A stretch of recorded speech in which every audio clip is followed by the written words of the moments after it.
De contexto, vamos a recibir a Carlos Rodríguez, defensor de derechos humanos laborales y organizador de trabajadores, ex jesuita. La voz de los protagonistas. Contacto telefónico. Carlos, nos da mucho gusto poder conversar contigo. Lo hemos venido haciendo a lo largo de años ya, porque, bueno, has tenido un papel relevante desde Serial y desde la defensa de los deudos de pasta de conchos y bueno, sumado a la voz crítica de lo que está sucediendo en nuestro país. Esta violencia sistemática que vivimos y que ahora ha tocado, desgraciadamente, a dos sacerdotes que habían entregado su vida por la labor que hacen los jesuitas en la Tarahumara, y que tú conoces también, ¿no?, por tu actividad dentro de la compañía durante tantos años.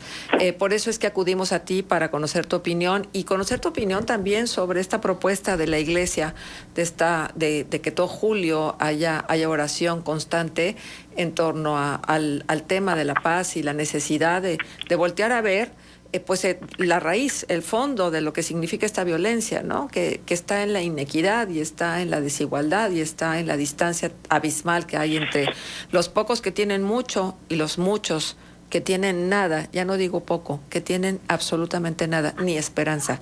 Carlos, bienvenido, buenos días. Gracias, Marcela. Buenos días. Saludo también a Manuel y Arturo. Igualmente, saludos, Carlos. A quienes nos escuchan. Pues sí, así es. A lo largo del tiempo hemos venido participando en tu programa y creo que esta es una coyuntura muy propicia para comentarla, para ahondar y sobre todo para enfrentar lo que está ocurriendo, porque está implicando multiplicación de dolor, multiplicación de sufrimiento. Nos ha alcanzado eso, como ya decías, la Compañía de Jesús, junto con otras congregaciones religiosas, no menos que el clero diocesano, pues han tenido también que sufrir y pagar una cuota de sangre, desafortunadamente.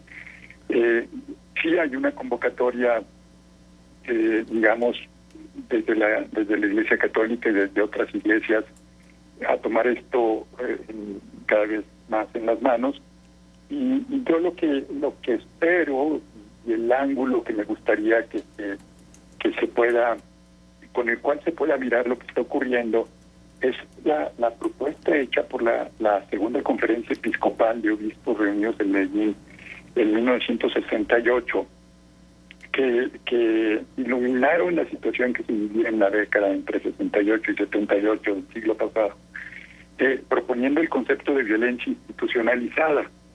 En el documento de paz, ellos hablan de la no paz, ¿verdad?, como una situación dialéctica, y vinculan la violencia a la suma de injusticia.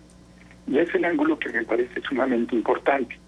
Es decir, hablan de diversas formas de marginalidad, desigualdades excesivas, frustraciones crecientes, creciente toma de conciencia de sectores oprimidos, y a la dependencia del centro del poder económico.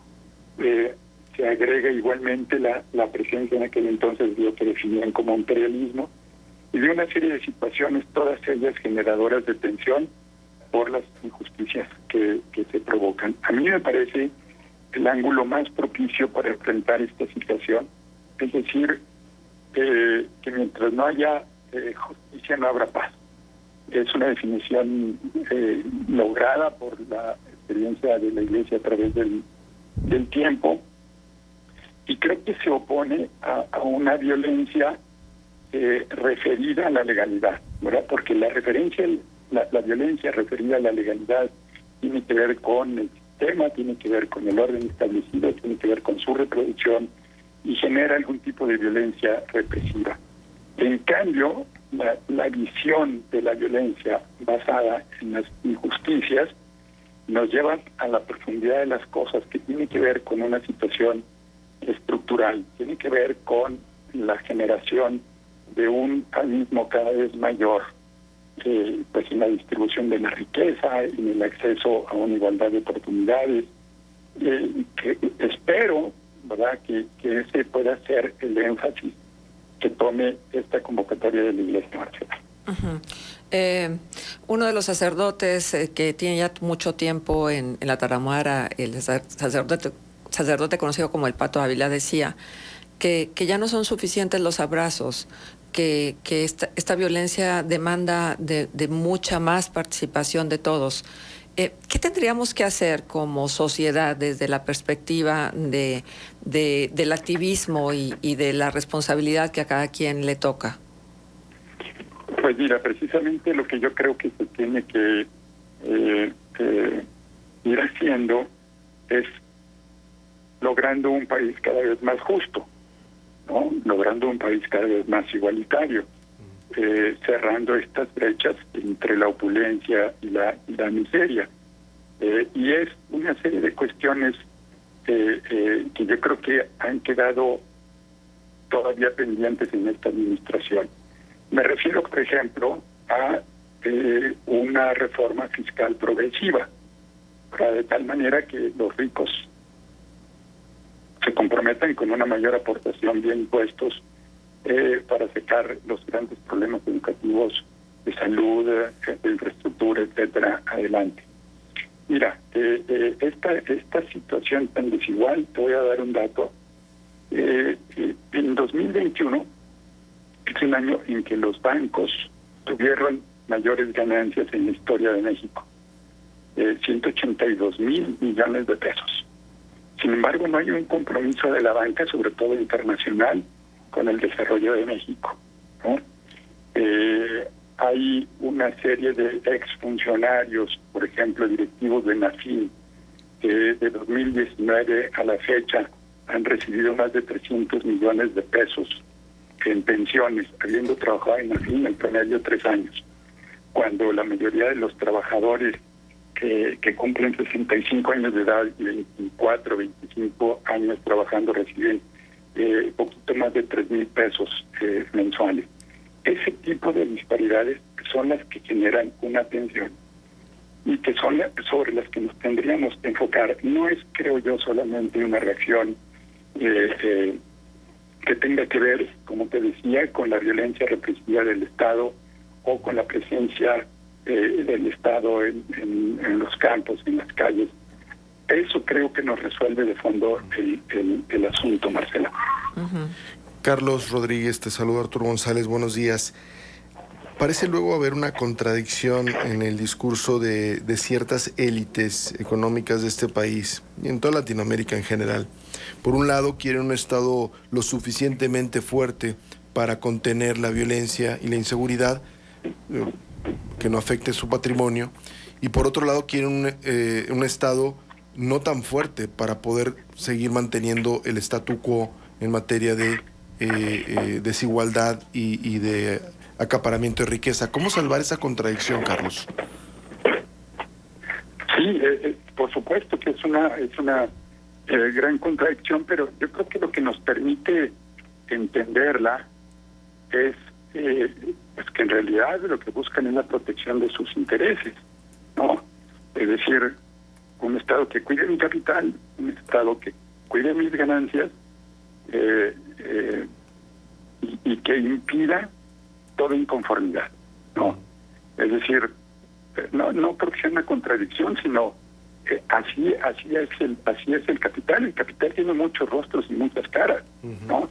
Por un lado me puede decir, cuídame en la calle, y por otro lado va a decir, no me regules, no me pongas trabas, no controles mis precios, no controles mis oligopolios, no controles mi ganancia, como decía en el caso de la banca, ¿no?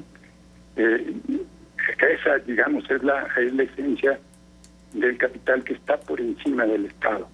Y creo que es la lógica que no debe de seguir la jerarquía eclesiástica al hacer estas convocatorias, porque lo va a poner en la línea de la defensa del orden establecido, es decir, de la defensa de una creciente desigualdad en el país que genera tensión, y no en la línea de poner su granito de arena, como creo que debería ser de parte de todo el mundo, para favorecer la movilidad social.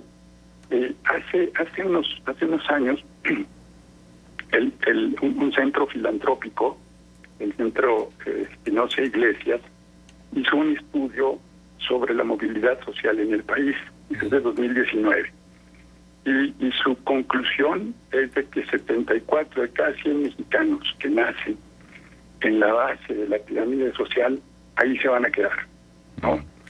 Es decir, hay una reproducción de esta situación, y creo que en ese es donde nos tendríamos que enfocar. Y creo que pues los intereses creados son los que buscan que el Estado sí intervenga cada vez con mayor fuerza en esa dirección. Carlos, buenos días, saluda Manuel Cerrato. Me parece muy interesante todo el planteamiento que nos haces y sobre todo también me recuerda algo que se estuvo diciendo muchísimo desde el sexenio de Calderón, que de tanto repetirse se volvió muy hueca la frase, esto de recomponer el tejido social, sin saber realmente eso cómo se hacía o qué era propiamente el tejido social o cómo recomponerlo.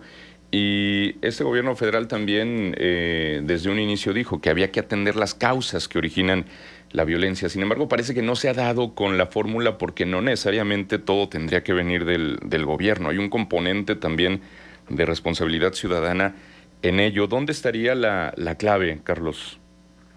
Yo creo que la clave va en la línea de lo que los pueblos originarios mencionan como autodeterminación y control del territorio. Es decir, soluciones microsociales, microregionales, que le devuelvan a la ciudadanía, que le devuelvan a los pobladores, que le devuelvan a los ciudadanos el poder que tienen de generar su sobrevivencia. Es decir, el cuidado y la atención de la producción, el cuidado y la atención del empleo, es decir, de soluciones, dada la complejidad de los problemas, dada la complejidad del país, creo que tiene que ser el camino de la decisión, ¿no? Ya hay algunas fórmulas en diversas experiencias internacionales. Hay exigencias de los pueblos originarios de este país de caminar por ese sendero. De alguna forma lo avanzaron los indígenas celtales y demás mayas en el sur del país. Hay búsqueda de ese camino por los pueblos purépechas, y bueno, eso es en términos rurales y de comunidades indígenas, pero en términos ciudadanos también hay un reclamo cada vez de poder ciudadano, de que haya observación, de que haya rendición de cuentas, de que haya transparencia y una administración que sepa recoger y tenga la sensibilidad para esto, irlo convirtiendo en políticas de Estado. Pienso que es tal la complejidad del momento que vivimos que el avance no puede ser un avance meteórico, acelerado, etcétera, que es lo que todos quisiéramos. Por eso la exasperación pues lleva a la manifestación en la calle, sin duda, ¿no? Claro. Pero creo que tiene que ser algo que acumule fuerza social, que acumule fuerza ciudadana, que cree consensos. Por eso la gran responsabilidad de la Iglesia y de muchos que quieran así tomarlo, para no abonar en el sentido de la fragmentación y de la polarización, sino de sumar en la línea del consenso, ¿no? A todos nos toca crear una parte de cosas. Yo leía en este estudio de la Fundación Espinosa Iglesias, decía, por ejemplo, las empresas, ¿verdad?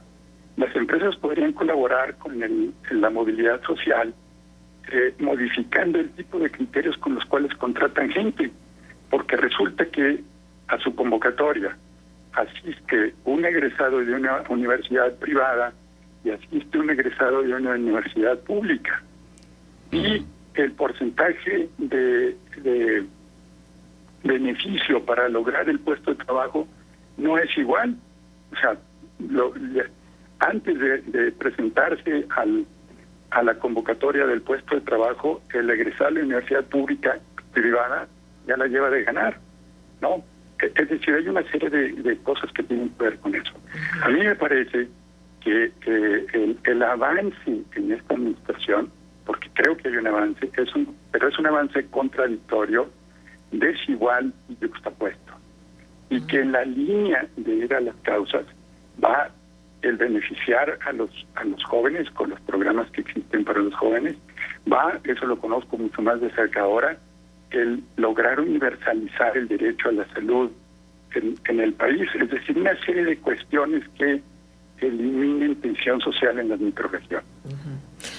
Carlos, pues aquí podríamos continuar en esta conversación porque creo que es un tema muy extenso y tendríamos que detenernos a revisar, por ejemplo, las políticas sociales de desarrollo social que ha implementado el gobierno y que tanto han favorecido en la disminución de la violencia y en la disminución de la pobreza respectivamente. Que ahí también hay cifras y estadísticas que se han venido publicando y que no reflejan necesariamente esta movilidad por la que tanto se aboga y que hoy es bandera inclusive de algunos que quieren ser candidatos a hacer de México un país de clases medias. Vamos a ver qué tanto podemos avanzar en función de todo ello. ¿Te parece si vamos y revisamos estos temas en otro momento? Sí, cómo no, claro que sí. Muy bien. Carlos, pues como siempre, un gusto tenerte aquí y agradecidos por tu presencia siempre. El agradecido soy yo, Marcela. Buenos días y gracias por la oportunidad. Muchísimas Hasta gracias. luego, Carlos Rodríguez, activista, fundador de Serial, que es de verdad ejemplar lo que se hace desde ahí para defender a los trabajadores en México. Bueno, vamos a la pausa comercial, regresamos enseguida. Contextos.